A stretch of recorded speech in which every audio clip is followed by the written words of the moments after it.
9월 제조업지수가 주문 감소에 따라 시장 전망치보다 악화됐습니다. 뉴욕 연방준비은행은 9월 엠파이어 스테이트 제조업지수가 마이너스 10.4로 집계돼 시장 전망치 마이너스 1을 크게 하회한 건 물론 지난 8월 달 마이너스 5.8보다 더 떨어졌다고 발표했습니다. 9월 엠파이어 스테이트 지수는 지난 2009년 4월 이후 최저치입니다. 애플의 주가가 최근 공개한 아이폰5의 사전 주문 판매 호조에 힘입어 처음으로 시간외 거래에서 주당 $700 선을 돌파했습니다. 앞서 애플은 사전 주문 결과 14일 하루 동안 200만 대 이상의 아이폰5가 팔려 나간 것으로 집계됐다고 밝혔습니다. 이는 지난해 아이폰 4S가 예약 주문 첫날 100만 대 판매됐던 것에 비해 3배 이상 많은 것입니다. 국제신용평가사 무디스가 내년도 글로벌 자동차 판매량이 올해에 비해 2.9% 증가에 그칠 것으로 전망했습니다. 이는 지난 1월에 내다봤던 4.5% 성장 전망에서 크게 떨어진 수준입니다. 무디스는 내년 서유럽 자동차 수요가 올해에 비해 3% 감소할 것이라며 아울러 중국에서도 내년 수요 증가가 8.5%에 그치며 종전 전망치였던 10%에 비해 낮아질 것으로 내다봤습니다. 태풍 산바의 영향으로 배추와 무 가격이 급등해 추석과 김장을 앞두고 장바구니 물가 비상이 걸렸습니다. 배추 가격은 10kg 특등급 기준 17,840원으로 하루 전보다 2,000원, 한 달 전과 비교해 2배나 올랐습니다. 김장 대란을 불러왔던 2010년도 가격에 근접한 수준입니다. 한편 무 가격도 18kg 특등급 도매가가 21,019원으로 하루 전보다 무려 5,000원 넘게 가격이 뛰었습니다. 안녕하십니까. 울장 내일장의 최일인입니다. Q3에 기댄 위험투자 랠리가 조금은 주춤하네요. 어제 이어서 오늘까지 코스피는 뉴욕 증시의 제조업 지표 부진 속에서 2,000포인트 중심의 등락이 이어지고 있습니다. 숨고르기 하고 있다고들 하죠. 뉴욕과 유럽 증시 역시 간밤에 마찬가지였는데요. 금값, 유가, 구리, 은 등 상품 가격에 베팅한 세력들도 일단은 1차적으로 수익 실현을 하는 모습 속에 차익 실현 매물이 조금은 상품 관련주에도 나왔습니다. 자, 오늘까지 코스피도 조금은 조용한 모습인데요. 수급에서도 약간 변화가 감지가 되네요. 외국인들도 이제 공격적인 베팅은 그만하는 것 같습니다. 8일째 사는 것처럼 보이지만 현물 매수 강도는 현저히 떨어져 있는 상황이고요. 투신권 중심으로 한 물량도 펀드 환매 압력 때문에 어제에서 오늘까지 이어지고 있습니다. 업종별로도 기계나 건설 쪽에는 매물이 나오고 있는데요. 빠른 업종 순환매 속에 LG 이노텍처럼 3분기 실적 부진 전망이 흔들리는 주가도 이제 속출하고 있습니다. Q3 약발이 떨어진 시점, 주가는 3분기 실적에까지 이제 영향을 조금 받는 모습인데요. 한편 오늘 코스닥은 살만의 반등을 주는 모습입니다. 1부에서 준비한 소식 먼저 보실까요? 오늘은 먼저 대신증권 애널리스트에게 듣겠습니다. 이영준 연구원 만나볼 텐데요. 2,000포인트에서 이틀째 숨 고르는 증시, 추가 상승 기대해도 될까요? 1차 목표치인 정고점까지 상승이 가능하다면 장기적인 상승 추세 가능성도 있는 것인지 시장 전망 들어보겠습니다. 계속해서 SK증권의 김민수 차장 만나서는 Q3 효과 끝난 건지, 하지만 8일째 사주는 외국인, 본격 바이코리아가 시작된 건지 업종별 투자 전략까지 세워볼게요. 평택촌놈의 이기는 전략 시간에는 정호영 대표께 대선 주자가 거의 확정됐는데요. 관련주 매매법 알려드리고 2,000포인트 안착 여부에 따른 포트폴리오 비중 조절법도 알아보겠습니다. 주간 5% 공략주는요. JB스탁 이정복 대표가 주목하는 할인 설명 듣겠습니다. 끝으로 마감 전략인 포트폴리오 시간에는 유진투자증권 압구정 지점에서 정신욱 과장님 나오실 텐데요. 이벤트 이후에 시장이 좀 쉽니다. 코스피 지지라인 어디쯤으로 보면 좋을까요? 동원산업으로 13%, 에스텍파마로 8% 높은 수익을 내고 계십니다. 종목별로 포트 얘기도 확인하겠습니다. 네, 코스피는 약간 더 빠지고 코스닥은 일단 반등 주네요. 시황센터 먼저 다녀오겠습니다. 시황센터입니다. 3차 양적 완화에 대한 기대감이 다소 약화되면서 코스피 지수가 전날에 이어 지루한 장세를 이어가고 있습니다. 오늘 오름세로 장을 출발한 지수는 장중 내내 상승과 하락을 오가면서 2,000선 줄다리기를 하고 있는데요. 현재 코스피 지수입니다. 전거래보다 보합권에서 움직이고 있습니다. 2,002.37포인트에서 움직이고 있네요. 오늘 시장에서는 투신을 중심으로 기관만이 팔자세에 나서고 있습니다. 현재 기관을 통해서는 430억 원 정도의 매물이 출회가 되고 있고요. 반면에 개인은 소폭 매수 우위, 그리고 외국인은 팔거래일째 시장을 지키고 있네요. 이어서 코스닥 지수 확인해 보겠습니다. Q3 호재에 오히려 소외됐던 코스닥 지수는 시장은 오늘장 반등세를 보이고 있습니다. 장 초반 개인 매수세의 소폭 오름세로 장을 시작한 뒤에 기관이 매수 규모를 좀 더 늘리면서 지수도 상승 흐름을 이어가고 있는데요. 현재 코스닥 지수입니다. 전거래일보다 0.7% 상승한 522선에서 거래가 되고 있네요. 현재 코스닥 시장에서는 외국인이 매도 우위를 보이고 있는데요. 외국인을 통해서 한 100억 원 정도의 매물이 출회가 되고 있습니다. 환율은 QE3 효과에 따른 위험 투자가 다소 주춤하면서 오늘장 소폭 상승하고 있습니다. 현재 환율은요, 전거래일보다 2원 상승한 1,118원에서 거래가 되고 있네요. 이어서 코스피 시가총액 상위 종목 살펴보겠습니다.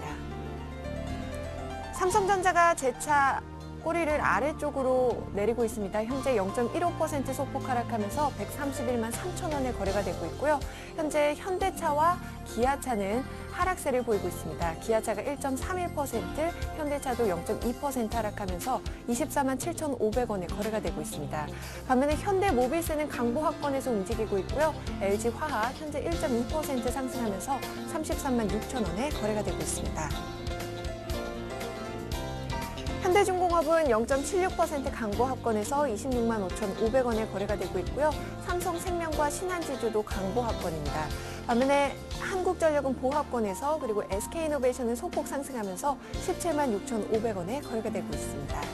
이어서 코스닥 시가총액 상위 종목 살펴보겠습니다. 셀트리온이 현재 주당 50원씩 하락하면서 28,900원에 거래가 되고 있습니다. 파라다이스도 약보합권에서 움직이고 있고요. CJ홈쇼핑이 0.76%, 서울반도체가 2%대로 하락하고 있습니다. 반면에 다음은 오늘장 상승하면서 109,400원에 거래가 되고 있네요. CJENM도 강보합권에서 거래가 되면서 현재 3250원에 움직이고 있습니다. SK브로드밴드 1% 가까이 상승하고 있고요. 인터플렉스도 3% 가까이 오르면서 68,700원에 거래가 되고 있습니다. 반면에 젠백스와 포스코 ICT는 약보합권에서 움직이고 있네요. 이어서 이 시각 특징 업종 및 테마 종목 살펴보겠습니다. 현재 업종별로는 혼조세를 보이고 있는데요. 애플의 아이폰 5가 온라인 예약 주문을 시작한 가운데 이 경쟁사 반열에 올라선 삼성전자가 반등을 시도하는가 싶었는데요. 재차 꼬리를 아래쪽으로 내리고 있습니다. 현재 삼성전자 주당 3,000원씩 하락하면서 131만 2천원에 거래가 되고 있고요. SK하이닉스는 0.22%, 그리고 LG전자는 0.4%가량 하락하면서 7만 6천원에 거래가 되고 있습니다. 반면에 삼성전기는 강보합권에서 LG디스플레이는 1%대로 상승하면서 28,850원에 거래가 되고 있습니다. 여당과 야당의 대선 후보가 선출되면서 현재 관련 정치 테마주들의 희비가 엇갈리고 있습니다. 야권의 또 다른 대선 후보가 등장할지 안철수 원장에게 관심이 쏠리면서 이 안철수 테마주들은 안 원장의 기자회견을 앞두고 일제히 약세를 보이고 있는데요. 안랩이 현재 3.32% 하락하면서 12만 8천원에 거래가 되고 있고요. 오늘과 내일은 4%대로 하락하고 있습니다. 우성사료 역시 6%가 넘는 급락세고요. KC피드도 8.39% 하락하면서 5,900원에 거래가 되고 있습니다. 문 후보가 대선 공약으로 일자리 창출을 강조하면서 관련 종목들은 급등세입니다. 현재 사람인 HR과 에스코넥은 상한가 기록했고요. 다우데이터는 4.11% 강세를 보이고 있습니다. 윌비스도 현재 상한가 기록하면서 3,160원에 거래가 되고 있습니다. 발달 장애인 법안이 국회에 오르자 장애인 복지 관련주들 역시 강세를 보이고 있습니다. 현재 오텍은 9% 넘는 급등세고요. 국제약품과 평화산업도 상한가 기록했습니다. 대원제약 역시 6% 가까이 상승하면서 7,010원에 거래가 되고 있습니다. 대선 주자들이 과학기술부 부활 등 과학기술 관련 공약들을 내세우면서 현재 과학기자재주들이 수혜 기대감에 상승하고 있습니다. 영진 프론티어는 현재 7.6% 영인 프론티어네요. 현재 7.6% 상승하면서 3,110원에 거래가 되고 있고요. 대한과학은 상한가 기록했습니다. 서린바이오 1.15% 상승 중이고요. ED 역시 4% 가까이 상승하면서 2,220원에 거래가 되고 있습니다. 대형주 움직임이 주춤하면서 경기 방어주인 음식료 업종은 오늘장 상승하고 있습니다. 관련주 살펴보시면 현재 오리온은 2.08% 오르면서 88만 4천원에 거래가 되고 있고요. CJ제일제당도 3% 가까운 상승세입니다.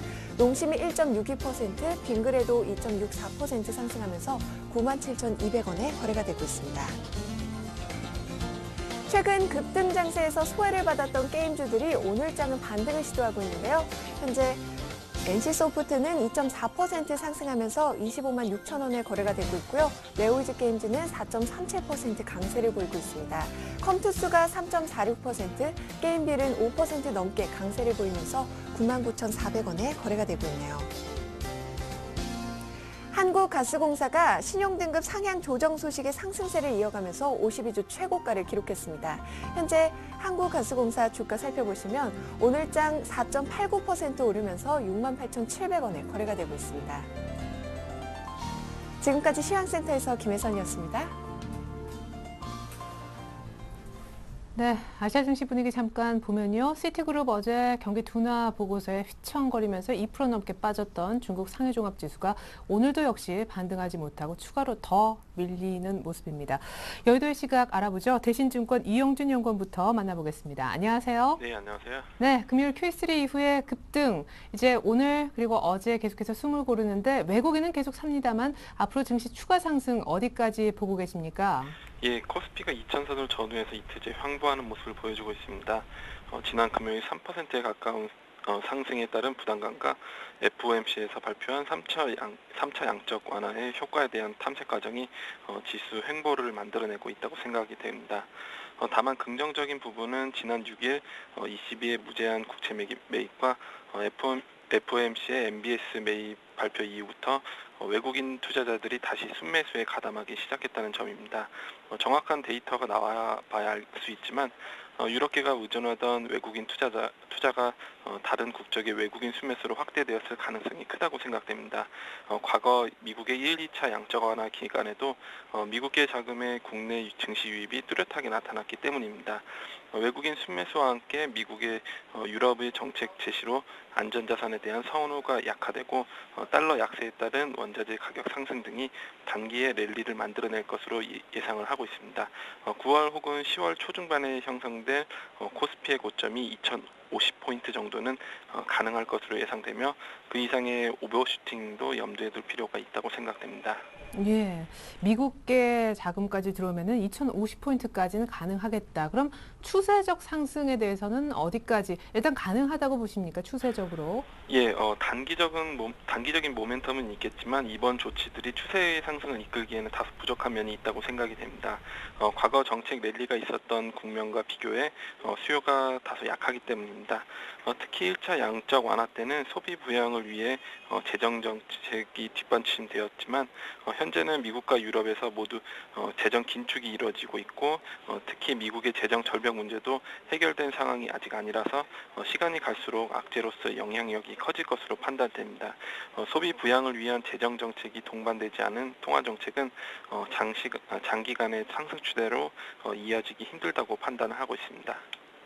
일각에서는 뭐 Q3 선반영 얘기도 있지만 그럼에도 불구하고 일단 유동성 장이 왔기 때문에 2050까지는 갈 수 있다. 지금 한 위쪽으로 50포인트 정도는 상승 여력이 남았잖아요. 앞으로 이제 포트를 어떻게 짜가면 좋을까요? 예, 업종 선택의 경우 경기 민감주인 소재 산업재 그리고 전기전자 및 자동차의 상승이 예상됩니다. 우선 단기적으로는 달러 약세가 만들어낼 상품 가격 강세에 베팅할 필요가 있다고 생각이 됩니다. 다만 중국 수요에 대한 기대가 약하다는 점에서 화학보다는 정유 그리고 철강보다는 비철 금속이 상대적으로 강할 것으로 판단되고 수혜 지속 기간도 길지는 않을 것으로 예상을 합니다. 오히려 산업재나 전기전자 자동차 업종으로 보유 업종을 슬림화를 진행하는 것이 바람직해 보입니다. 한편 최근 지정학적 이슈와 관련해서는 중일 간의 다오이다오 사태에서도 투자 아이디어를 얻을 수 있을 것으로 보입니다. 다오이다오 사태에 따른 중일 갈등으로 제조업체 가운데서는 중국 내 경합 관계가 높은 전기전자 업종과 자동차 업종에서는 상대적인 수혜가 있을 것으로 보여집니다. 또 서비스 업종에서는 국경절 일본 관광 수요가 한국으로 유입될 가능성이 있어서 항공업체와 여행업체에 대한 투자 심리가 개선될 여지가 있어 보입니다. 그리고 뭐 항공유형은 또 원화 강세 수혜주이기도 하죠. 근데 말씀하셨던 이 자동차 괜찮을까요? 무디스하고 오늘 아침에 나온 S&P 보고서까지 보니까 뭐 글로벌 차 판매량뿐만 아니라 우리 현대기아차도 예전만 못할 거다라는 얘기들이 속속 나오고 있잖아요. 예, 일단 뭐 3분기 실적을 뚜껑을 열어봐야 알겠지만 예. 유럽 시장이 다소 위축되었음에도 불구하고 미국 쪽 판매가 아직 견조한 수준을 보면 미국이나 국내 판매가 아직 견조한 수준을 보면 크게 무리는 없을 것으로 보여집니다. 예, 좋습니다. 그래도 이제 유럽과 중국에서 못 판 것을 미국에서 커버해 줄 것이다. 일단 3분기 실적을 봐야 알 수 있겠네요. 지금까지 대신증권 이영준 연구원의 도움 말씀이었습니다. 감사합니다. 네, 감사합니다.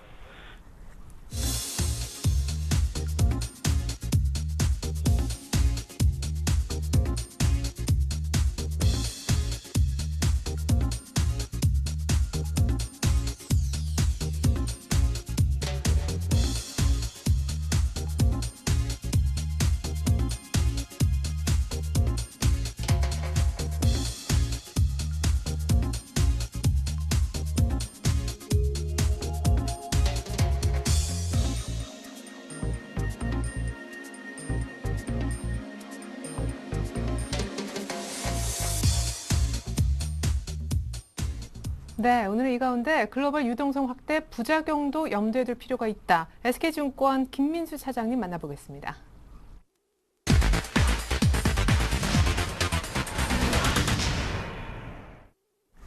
네, 차장님 안녕하세요.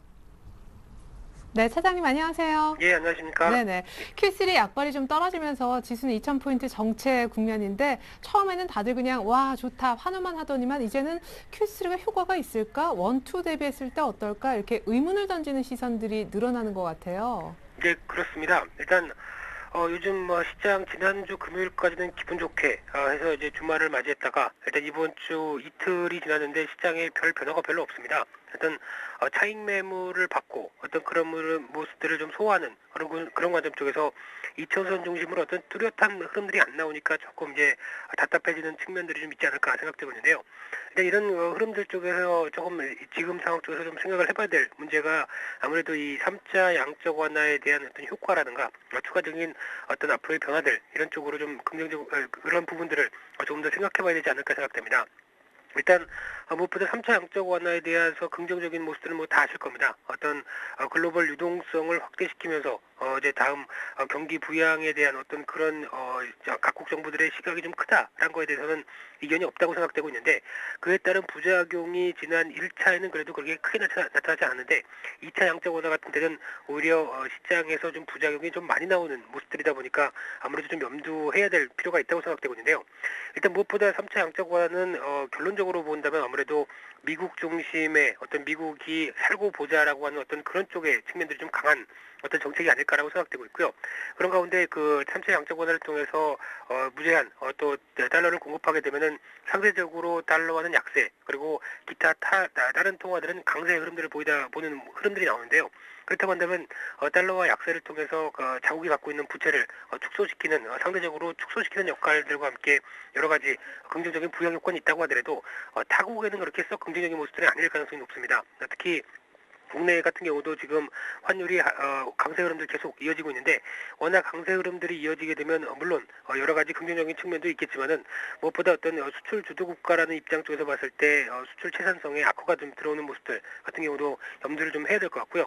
또 하나 그 달러화가 약세가 되기 시작하게 되면은 상대적으로 원자재 쪽이 강세를 보였던 지난 흐름들을 봤을 때 이번에도 똑같이 원자재 강세, 특히 유가 강세 그리고 상품 가격 강세 이런 쪽의 흐름들이 이어지다 보면 아무래도 어떤 수출 주도형인 어떤 산업 구조에서 우리나라 같은 경우도 부품 원자재를 수입해다가 가공해서 수출하는 흐름이라고 한다면 원자재 가격들이 올랐을 때 그에 따른 어떤 채산성도 좀 악화가 되는 모습들도 염두를 좀 하셔야 될 것 같고요. 그래서 작년 같은 경우도 2차 양적 완화 때 기업들의 실적 흐름들이 좀 악화된 모습들도 그를 좀 반영한다고 볼 수 있을 것 같고요.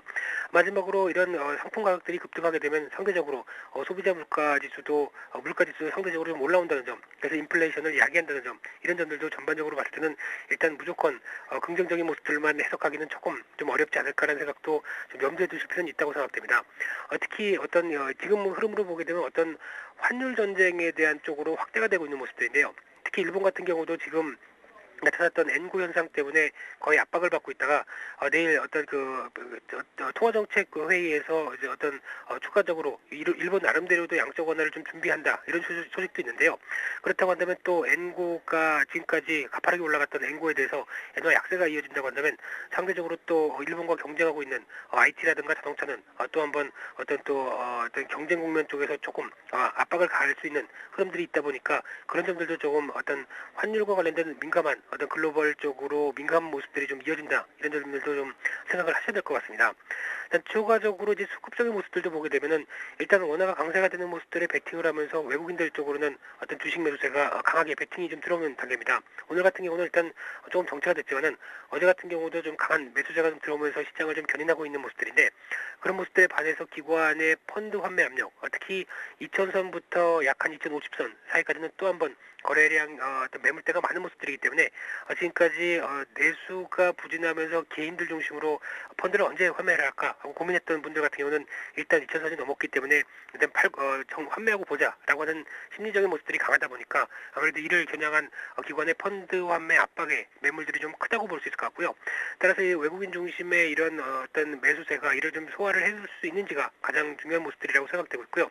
그렇다고 한다면 일단 초기 국면 3차 양적 완화든가 어떤 글로벌 유동성이 확대가 됐을 때 초기 국면은 글로벌 시장을 따라서 움직일 가능성은 크다고 생각됩니다. 그런데 어떤 추가적인 강세 흐름들이 이어지다가 말씀드렸던 어떤 부장이익이 따르기 시작하게 되면 아무래도 시장에 대해서는 탄력이 좀 떨어지는 현상들을 이어질 가능성이 높기 때문에 그런 점들을 염두를 해두고 시장 흐름들 접근하는 전략이 좀 필요하다고 생각되고 있고요. 따라서 일단 지금 계단식 상승세 쪽에 초점을 맞추면서 어떤 다음 저항선 부분인 한 2050선 정도 부분까지는 일단 추가적인 강세 흐름들 열어나는 모습들로 접근해야 될 것 같고요. 그렇다고 하더라도 아직 시장 흐름들이 그렇게 만만치 않다는 점 염두를 해두시면서 공격적으로 주식을 따라가면서 매수하기는 좀 부담스러운 자리입니다.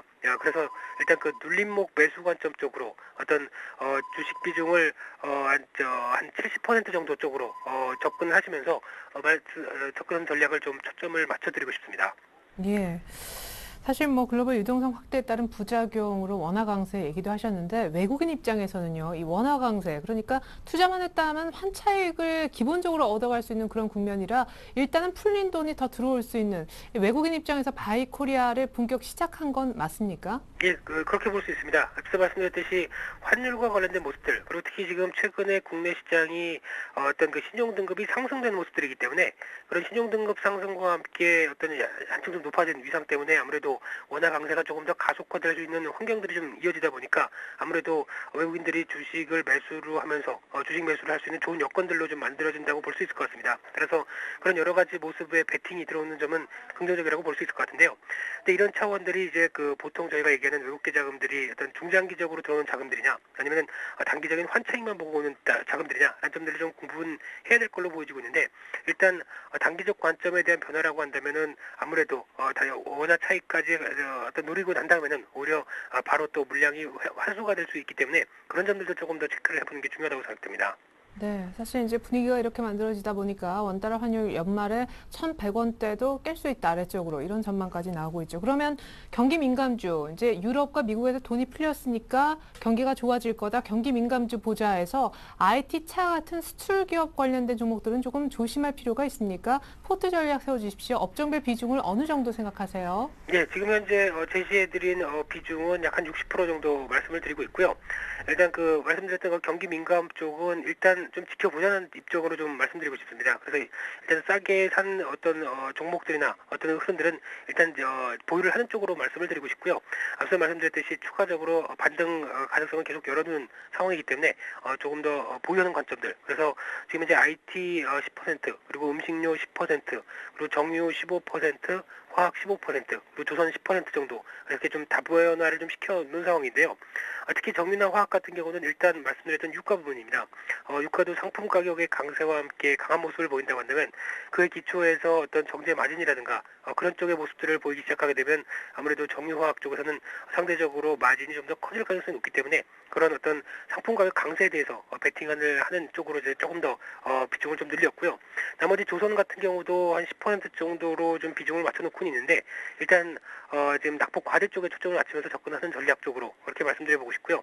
일단 말씀드렸던 지금 갖고 있는 비중을 정도에서 조금 더 늘리는 정도, 특히 공격적이 아니라 좀 점진적으로 확대하는 전략 쪽으로 말씀을 드려보고 싶고요. 그런 가운데 어떤 그 비중 자체에 대한 변화보다도 어느 정도 현금을 두시면서 그래도 시장에 좀 유연하게 대처하는 관점적으로 말씀을 드리도록 그렇게 하도록 하겠습니다. 네, 환율 위험이 있지만 그래도 경기 민감주를 지켜볼 수 있는 것은 그만큼 싸게 잡았기 때문이겠죠. 언제나 다음번 매수도 역시 눌림목 매수를 하자. 현금은 30-40% 비중을 유지하자라는 의견도 들어봤습니다. SK증권 김민수 차장님 포트 전략이었습니다. 감사합니다. 예, 감사합니다.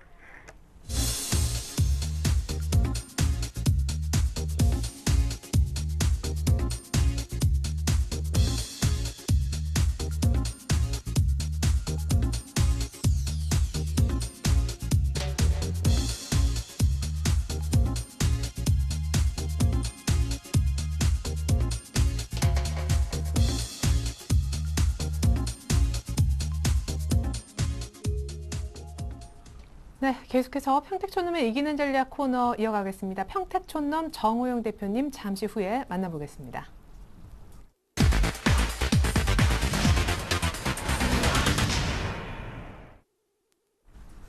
네, 정 대표님 안녕하십니까?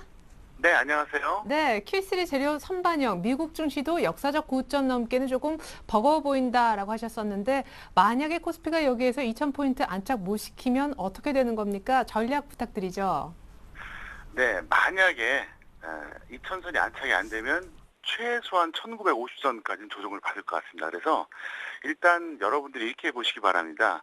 이유열을 막론하고 만약에 여기서 지수가 계속 상승한다 그러면 그냥 순응하시고요. 그게 아니면 좀 위험 관리 해주시는 게 좋겠는데요. 그래서 이렇게 해주시기 바랍니다. 2000선이 유지가 되면 75에서 100% 그대로 유지해 주시기 바라겠고요.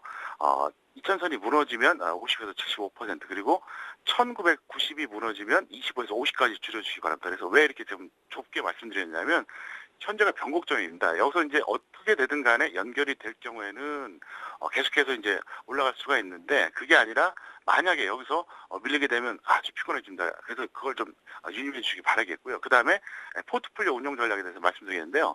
간단합니다. 포트폴리오 같은 경우에는 현재 제가 계속 말씀드렸던 것처럼 지수가 이제 상승할수록 코스피의 비중을 좀 높여주시기 바라겠고요. 밀릴수록 이제 코스닥 쪽에 이제 비중을 좀 높여주시면 되겠는데요. 어차피 지수가 여기서 추가 상승할 경우에는 어떻게 됩니까? 당연히 코스피의 우량주가 갈 수밖에 없습니다. 그리고 또 한 가지가 아마도 지난주 금요일에 여러분들이 경험하셨을 겁니다. 코스피는 엄청나게 폭등했었잖아요. 근데 반면에 코스닥은 어떻습니까? 오히려 하락했습니다. 그래서 이런 이유가 있기 때문에 지수의 등락에 따라서 비중을 조절해 주시고 코스닥과 코스피 어떤 그 비중을 잘 한번 조절을 좀 해달라 이렇게 좀 부탁 좀 드리겠습니다. 예, 좋습니다. 그리고 어제 대선 테마 하려면은 박근혜 테마를 보자라시면서 아가방 컴퍼니와 보령 메디앙스 얘기해 주셨는데 오늘 장중에 급등하더라고요. AS 부탁드릴게요. 네, 어제 종가 매수하자 그랬었는데요. 저는 그 메커니즘이 이제 똑같습니다. 뭐냐면은 어제도 말씀드렸다시피 안철수 씨 같은 경우에는 사실 출마 예정이라고 돼 있지만 여태까지 보여준 행보가 사실 신뢰가 안 가거든요. 그래서 그분이 과연 정말 출마할 건지 또 출마한다고 하더라도 단일화 과정까지 지속이 될 건지 또 단일화 과정에서 정말 최종 후보로 될 건지 너무 불투명한 게 많아요. 그리고 어쨌든 지금 불안한 상황에서 이제 안철수 관련주 좀 불안하고요. 그다음에 이제 문재인 관련주는 이제 눌림목이 오면 매수할만 하지만 지금은 그분도 또 마찬가지입니다. 사실 그 민주당 후보가 돼갖고 이제 야권 후보가 되는 게 정상 아닙니까? 잘해야 본전인데 지금 크게 기대할 게 없기 때문에 사실상 변수가 없는 박근혜 관련주가 지금 제일 무난하지 않나 이렇게 보기 때문에 어제 종가 기준으로 매수하셨던 분들은 무조건 손절가는 마이너스 5% 정도, 그 다음에 수익은 10% 이상, 그러니까 꼭 10% 말하는 것이 아니라 10% 이상에서 여러분들이 한번 단기적으로 매매해달라 이렇게 좀 부탁을 좀 드리겠습니다. 사실 추가 질문이 좀 있는데요. 이제 슬슬 대선 테마도 인맥보다는 정책 쪽으로 바꿔야 되는 거 아닌가 싶은 게 어제 일자리에 이어서 오늘 또 복지 테마까지 인맥보다는 이쪽이 더 들썩이는 것 같아요. 네, 그렇긴 합니다. 그런데 어차피 인물 중심이 될 수밖에 없다고 저는 생각합니다. 왜냐하면은 지금 현재 테마주들이 구성이 그렇잖아요. 어떤 종목은 누가 관련주, 어떤 종목은 누가 관련주기 때문에 누가 단일화 후보가 될 건지, 누가 당선 가능성이 높은 건지 이쪽에 초점을 맞출 수밖에 없기 때문에 일단 저는 물론 사실상 원칙적으로 보면 정책에 더 관심을 가져야 되는 게 맞는데 실전에서는 그렇지가 않다는 거죠. 그래서 그동안 보시면 잘 아시겠지만은 뭐 각종 그 대선에 있어서 정책이 나빠서 뭐 낙선한 게 아니라 그거와 관계없이 어떤 그 뭐라 그럴까요? 좀 그 여러 가지 이제 다른 이유로 이제 당선되고 그랬었는데요. 제가 생각할 때 또 후보들 간의 정책이 워낙 비슷하기 때문에 저는 이렇게 생각합니다. 어차피 지금은 정책이 중요하긴 하지만 인물 중심으로 갈 수밖에 없다. 저는 이렇게 보고 있습니다. 네, 좋습니다. 그리고 오늘 종가 공략 종목 하나만 좀 알려주시죠. 예, 사실 지난주 금요일에 제가 추천하려고 그랬었는데 이게 시간이 없다 그래갖고 제가 추천을 못했거든요. 그래서 예, 그랬었죠. 좀 아쉬운데요. 네. 삼양식품이었습니다. 그래서 22,500원에서 23,500원 사이에서 매수해 주시기 바라겠고요. 손절가 마이너스 10% 이제 플러스 20% 정도 해주시면 되겠는데요. 금요일에 사실은 요걸 제가 계속해서 추천하려고 했었는데 좀 놓쳐서 좀 아쉽긴 하지만 한 2, 3% 정도만 더 높게 잡으면 되니까 여러분들이 매수해 주시기 바라겠고요. 추천한 이유는 간단합니다. 어차피 지금은 대형주가 언제든지 조정받을 수 있기 때문에 여러분들 입장에서는 일단은 개별주, 중소형주 중에서 가볍게 대응하시면 무리가 없을 것 같습니다. 네, 죄송합니다. 금요일날 샀었더라면 오늘 4% 가까이 수익인데 제가 시간 조절 좀 잘 해야 될 것 같네요. 오늘 종가 공략주 삼양식품 설명 들어봤습니다. 지금까지 평택촌놈 정호영 대표님 도움 말씀 있었습니다. 감사합니다. 네, 감사합니다.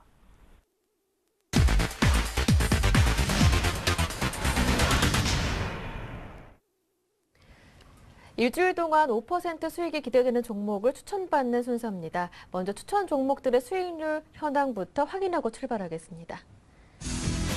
어제 받았었죠. 어제 추천받은 동양증권 박현상 대리의 비아트론이 현재 1.4% 수익입니다. JB스탁 이정복 대표의 루멘스는 목표가 도달했습니다. 일주일 만에 거둔 수익이 7.4%로 수익률 1위 종목입니다. 아이러브스탁 전진우 팀장의 프리엠스는 오늘 다시 손실로 돌아서서 현재 2% 정도 손실 중이고요. 리딩투자증권 윤정원 주임의 인터플렉스는 지난주에 손절 처리됐습니다. 마지막으로 HMC 투자증권 박지훈 과장의 현대그린푸드가 현재 3.7% 수익 중으로 어제보다 수익폭이 조금 더 늘었습니다. 네, 이 가운데 오늘은 JB스탁 이정복 대표 연결합니다. 안녕하세요. 네, 안녕하세요. 네, 오늘도 루멘스로 1등 하셨는데요. 루멘스 이미 목표가 도달했지만 3분기 실적이 기대되는 만큼 목표가 조금 더 높여 잡아도 될까요? 먼저 3주 연속 1등부터 축하드려야 될 것 같아요. 네, 감사합니다. 네. 일단 루멘스 같은 경우는 일단 LED 산업이 역시 계속해서 발전을 하고 있고 최근에 이제 기관과 외국인이 고점 영역에서 거의 쌍끌이 매수가 계속해서 대량으로 들어오고 있기 때문에 지금 현재는 5일선이나 11선 지지가 좀 테스트 과정에서 좀 이루어지고 있다고 생각을 하고 있고요. 가격 조정은 없이 기간 조정이 어느 정도 있을 것이라 판단이 되고 현재 구간에서 이제 지지를 해준다면 충분히 2차 목표가는 이제 8,000원 정도 정고점 라인을 좀 강하게 돌파해 줄 것으로 이제 판단을 하고 있습니다. 네, 루멘스 8,000원까지도 가능하겠다. 다만 기간 조정은 있을 수 있다라는 말씀이셨고요. 그렇다면 오늘의 종목도 굉장히 기대됩니다. 4주 연속 1등 가능할까요? 네, 오늘 이제 소개해드릴 종목은 이제 하림이라는 기업입니다. 그래서 이 종목 같은 경우는 뭐 최근에 주가가 너무 많이 이제 오른 종목들에 대해서 우리가 이제 공략을 하기보다는 주가가 아직까지 오르지 못한 기업들에 대해서도 우리가 좀 관심을 가져야 되고 하림하면 이제 역시 닭고기 그리고 너겟, 사료 이쪽 브랜드를 이제 가지고 있는 이제 국내 1위 생산 업체고요.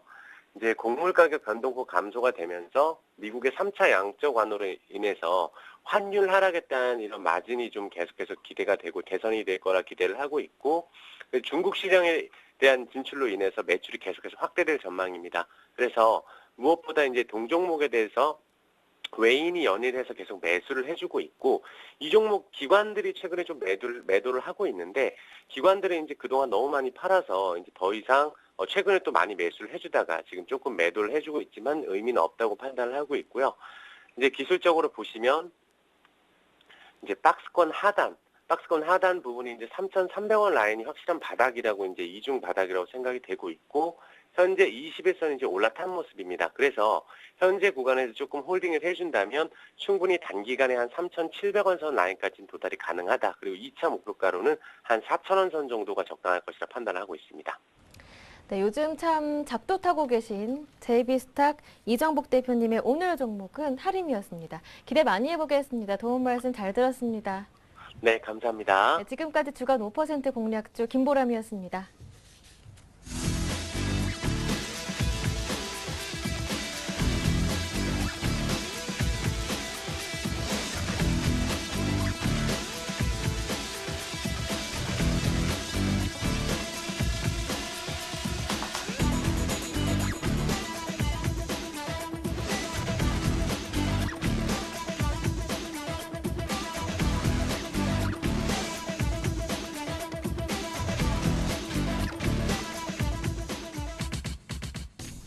네, 2시 34분 현재 외국인들의 꽤 괜찮은 선물 쪽 매수로 프로그램 매수세가 유입되면서 코스피는 그래도 2,000선을 사수하고 있긴 합니다. 물론 소폭이지만 마이너스권에 머물러 있는데요. 다시 한번 마감 전략 짜보겠습니다. 물론 포트 얘기도 이어서 확인하겠습니다. 오늘은 유진투자증권 압구정 지점에서 정승영 과장님이 나와주셨습니다. 안녕하세요. 네, 안녕하세요. 네, 자 Q3 약발은 이제 어제 오늘부로 약간은 좀 떨어졌다라는 느낌인데 원래 이제 처음 Q3가 나왔을 때는 이거는 2,200 가는 장이다 이랬다가 한 2,150 이제는 뭐 한 2,050 이렇게 이제 점점 단기 목표치가 좀 낮아지는 모습이거든요. 향후 네네. 변수는 어떤 것들이 있을까요? 일단 이제 Q3 사실 이제 실효성 여부가 상당히 이제 시장에 지금 현재 눈치 보기 장세로 이어지는 장을 이끌고 있는데 결국에 이제 Q3라는 게 이제 제가 이제 이전 전주 이제 이 방송에서 말씀을 드렸었던 것 같은데 결국에는 이제 Q3라는 정책이 미국에서 마지막 카드로 쓸 수 있는 카드다. 그래서 결국에는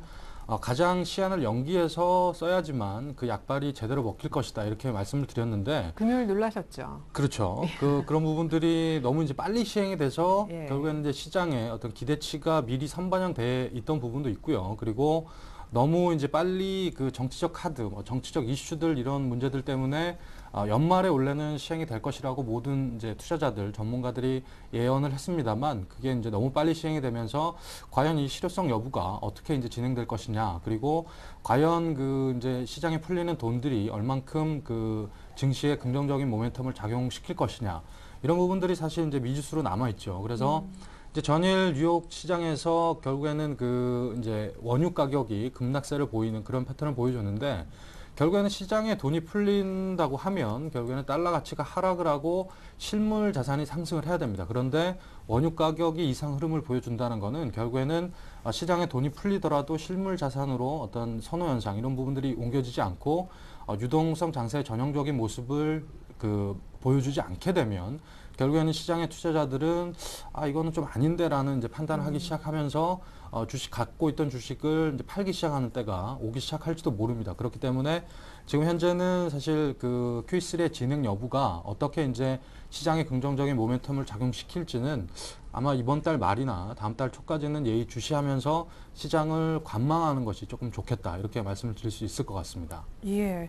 외국에서 오늘 또 환율 얘기도 많았습니다. 거의 뭐 어제 종가상 연저점 갈 뻔했는데 네네. 이렇게 일단 이머징 시장의 그런 통화들이 강세로 진행되고 있죠. 약달러를 바탕으로. 그렇습니다. 결국에는 이제 그 Q3의 시행을 하게 되면 이제 매달 그 400억 불의 그 MBS 모기지 그 주택저당담보 그 채권을 사들인다고 이제 발표를 했지 않습니까? 그렇게 네. 되면 상당히 이제 달러가 시장에 많이 풀리게 되죠. 그러면 달러는 약세가 될 것이고 상대적으로 이제 뭐 아시아 이머징 마켓 쪽 통화들이 강세를 보일 가능성이 높은데요. 결국에는 그렇게 되면 이제 달러 약세 그리고 워낙 강세로 이어질 가능성이 상당히 높습니다. 그렇게 되면 과연 이제 그 환율이 어느 정도 가야 우리 지수가 이전에 2200선까지 갔던 그런 흐름을 보여줄 것이냐, 이게 상당히 관심인데 이제 환율 차트를 보시면 거의 제가 봤을 때는 그 주봉으로 보시면 1100원선이 무너지면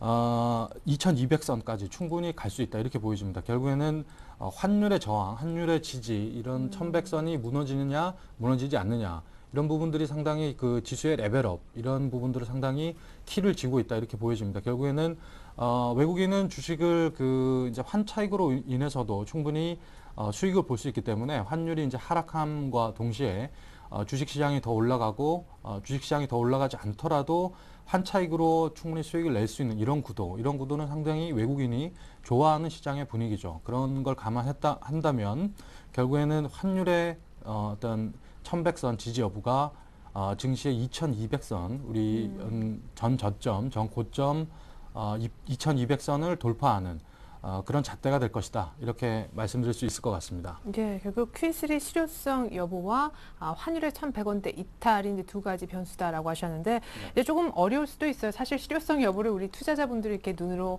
뭐 이렇게 뒤지면 알 수 있는 게 아니라서 우리 주식 시장으로 보면 어떨까요, 변수들? 일단 주식 시장으로 간단하게 보시면 결국에는 외국인이 사냐 안 사냐 이것만 보시면 됩니다. 결국에는 네네. 외국인이 지금의 수급의 키를 쥐고 있죠. 결국에는 기관이 최근에 이제 2천이 넘어서면서 펀드 환매 물량들이 많이 나오지 않습니까? 예. 투신권을 중심으로 이렇게 펀드 환매 물량이 나오기 시작을 하면 결국에는 기관은 그 수급의 어떤 공백을 갖출 수밖에 없습니다. 그렇기 때문에 결국에는 지금 시장을 이끌어갈 수 있는 키는 결국에는 외국인이 쥐고 있습니다. 그래서 프로그램 매수가 아닌 결국에는 이제 현물에서 외국인이 얼마나 그 공격적으로 매수를 해주느냐, 네. 그리고 연말 배당까지 감안을 해서 얼마나 프로그램과 그 현물에서 공격적으로 매수를 해주느냐가 시장의 어떤 상승 모멘텀, 그리고 2천 안착과 전 고점의 돌파 여부, 이런 것들이 결국에는 외국인의 수급이다. 그래서 Q3의 시행 여부는 결국에는 가장 눈치가 빠른 외국인의 수급만 보시면 시장의 흐름은, 판도는 예측할 수 있다. 이렇게 말씀드릴 수 있을 것 같습니다. 예. 그리고 이제 사실은 눈치가 빠르다라는 것을 이제 우리가 외국인이라고 얘기를 하셨지만 업종 중에서 이 유동성에 제일 민감하게 눈치가 빠른 녀석이 바로 증권 쪽이잖아요. 그렇습니다. 예. 일단 이제 2천이 돌파를 하면서 그 고점을 돌파하는 기대감이 상당히 높아졌죠. 그렇게 되면 지금까지 그 매일 그 이제 시장에서 거래되는 거래 규모가 한 4조 원대, 뭐 5조 원대 이렇게 육박을 했습니다만, 시장이 하반기 때는 이제 7조 원의 하루 거래량이 육박을 했습니다. 그렇다면 결국에는 이제 거래 수수료를 먹고 사는 증권주들은 화랑에 어떤 놓이게 되겠죠. 그런 부분들이 결국에는 기대감으로 전일 그 금요일 날 대우증권 상한가 가고 우리 투자증권 10% 넘게 상승하는 그런 모습을 보여줬습니다. 결국에는 이제 유동성, 돈의 흐름, 돈의 힘, 뭐 이런 부분에 의해서 올라가는 거는 증권주다. 이렇게 보시면 될 것 같은데, 결국에는 이제 2천이 넘어가면서 증권주의 모멘텀과 지금까지 기관이 공격적으로 사왔던 바이오, 게임, 뭐 이런 엔터주, 이런 부분들이 어떤 부분들이 더 올라갈 것이냐, 이런 게 사실 시장에 지금 상당히 그 팽팽하게 둘이 싸우고 있다. 이렇게 보시면 될 것 같습니다. 그래서 뭐 개인 투자자 여러분들께서는 그 이제 증권주의 모멘텀과 유동성의 힘을 갖고 있는 증권주의 모멘텀과, 그리고 최근에 이제 기관이 금요일과 어제 공격적으로 그 코스닥에서 상당히 많이 매도를 했죠. 거의 이틀 동안 1,000억 가량 매도를 했는데, 그런 부분들이 어떻게 진행될 것이냐, 이런 걸 예의주시하면서 투자를 하시는 게 좋겠다. 이렇게 말씀드릴 수 있을 것 같습니다. 예. 아니, 오늘 재미있는 분석 중에 제가 어디에서 읽었는지 모르겠는데, 이 증권주가 코스피에 있지만 거의 이제 코스닥의 개념으로 다들 증권주를 이제 매매하신다고. 네네. 그렇기 때문에 증권주가 막 가면은 코스닥이 같이 좀 주목받기는 어려운, 이제 한쪽이 오르면 한쪽이 내리고 이럴 수밖에 없습니까? 일단 사실 그게 어떤 의미에서 나온 이제 말이냐면, 결국에는 증권주는 사실 기관이 별로 선호하는 종목이 아닙니다. 결국에는 개인에 의해서 움직이는 그런 개인의 수급이 상당히 중요한 종목들이기 때문에 이제 개인에 의해서 움직이는 종목, 뭐 코스닥도 마찬가지죠. 그리고 증권주도 그런 이제 모멘텀을 갖고 움직이기 때문에 네. 결국에는 사실 돈의 그 재화는 한정돼 있지 않습니까? 그래서 그렇죠. 코스닥으로 쏠리느냐, 증권주에 쏠리느냐, 이게 이제 싸움이 되지, 결국에는 둘 쪽 다 같이 가기에는 재화가 한정되기 때문에 한계가 있다. 이렇게 보시면 좋을 것 같습니다. 어느 쪽이 더 나아요? 증권 의외로 며칠 더 지금 좀 가는 모습인데. 저는 아직까지 그 기간에 오늘 조금 기간이 또 조금씩 사지 않습니까? 코스닥을, 그리고 오늘 예. 시장에서 들리는 얘기가 이제 지수의 부담을 느끼는 기관이 다시 코스닥에 눈을 돌리고 있다는 얘기가 조금 돌고 있습니다. 그래서 저는 아직까지는 코스닥, 똘똘한 코스닥 기업들에 조금 더 관심을 가지는 게 좋겠다. 이렇게 말씀드릴 수 있을 것 같습니다. 증권주보다. 네. 예, 좋습니다. 자, 다음 주에 왔을 때 기관이 코스닥에 얼마나 러브콜을 보내왔었는지도 한번 체크를 해보지요. 자, 그렇다면 오늘의 추천주 어떤 종목인가요?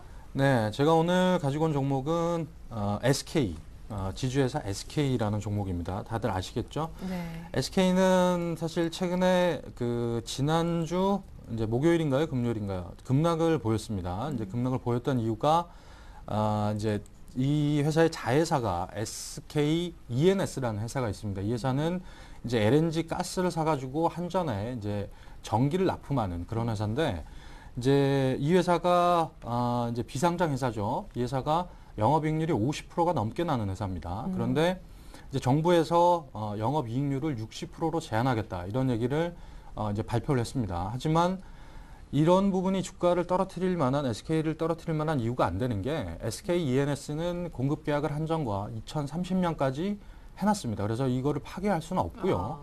그렇기 때문에 영업이익률 훼손은 없다라고 보시는 게 맞을 것 같습니다. 그래서 결국에는 어떤 기간의 그 이제 차익 실현 욕구 뭐 이런 부분들이 이제 지레 겁을 먹고 판 것 같은데, 제가 봤을 때는 빠질 이유가 분명히 없고요. 그리고 Q3 시행을 이제 했지 않습니까? 이런 부분들이 SK 이노베이션의 실적을 향상시킬 가능성이 상당히 높습니다. 실물 자산이 올라가기 때문이죠. 네.